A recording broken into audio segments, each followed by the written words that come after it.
আসসালামু আলাইকুম এভরিওয়ান। আমি আজ আপনাদের দেখাবো ছোট্ট সোনামণিদের প্রথমবার নুডলস রান্না। আমরা নতুন মায়েরা সব সময় চিন্তিত থাকি বেবিদের 6 মাস পার হয়ে যখন 7 মাস পরে তখন কিভাবে পুষ্টিগুণ বজায় রেখে সলিড খাবার রান্না করে দেওয়া যায়। আমি আমার মেয়েকে যেভাবে রান্না করে খাওয়াই আপনাদের সাথে ঠিক সেভাবেই রান্নাটা শেয়ার করব। নুডলস আর ভাত একই গ্রুপের খাবার।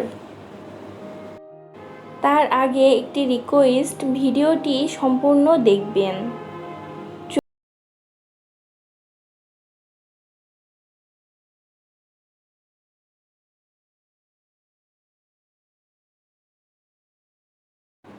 দেখুন আমি পরিমাণ মতো নুডলস নিয়ে নিয়েছি। নুডলসগুলো আমি আমার হাতের সাহায্যে ছোট ছোট সাইজ করে ভেঙে নিয়েছি। আপনারাও ঠিক এই ছোট সাইজ করে ভেঙে নেবেন, কারণ নুডলস একটু বড় সাইজ করে ভাঙলে রান্নার পরে সাইজে আরও একটু বড় হয়ে যায়, তখন বেবিদের খাওয়াতে খুবই প্রবলেম হয়। এজন্য একটু ছোট সাইজের করেই ভেঙে নেবেন। চলুন আমরা রান্নায় চলে যাই।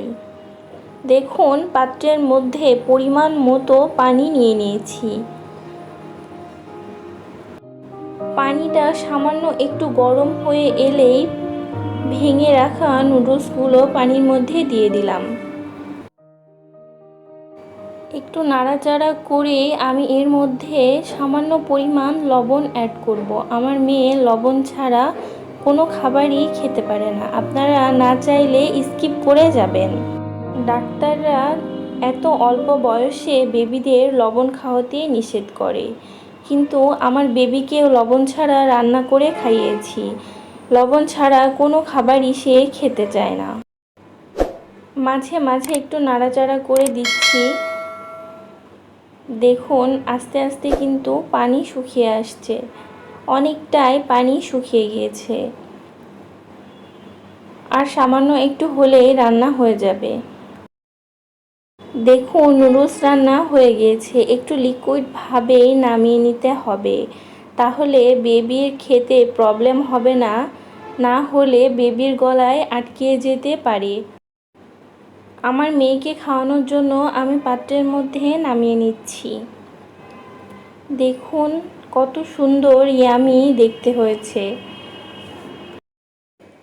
এবং রান্না হয়ে গেলে আমি শেষে সামান্য পরিমাণ অলিভ অয়েল তেল নুডলসের মধ্যে অ্যাড করব। এতে খাবারটি খেতে খুবই ইয়ামি হবে। এভাবে কয়েকটা দিন খাওয়ানোর পরে বাচ্চাকে নুডলসের মধ্যে ঘি অ্যাড করে দিবেন। ঘি অ্যাড করলে খেতেও ইয়ামি হবে এবং বাচ্চাদের ব্রেন ডেভেলপমেন্ট হতেও সাহায্য করবে। এইভাবে নুডলস রান্না করে আপনাদের বেবিদের খাওয়াবেন এবং অবশ্যই একটি কমেন্টস করে জানাবেন আপনাদের বেবিরা খাবারটি খেতে কতটা পছন্দ করেছে। কাছে ও দূরে যারা আমার ভিডিওটি দেখছেন অবশ্যই একটি লাইক এবং শেয়ার করতে ভুলবেন না এবং একটি সাবস্ক্রাইব করে রাখবেন, তাহলে নেক্সট যখন ভিডিও আপলোড করব আপনাদের কাছে নোটিফিকেশন চলে যাবে। আজ এখানেই শেষ করলাম। আল্লাহ হাফেজ।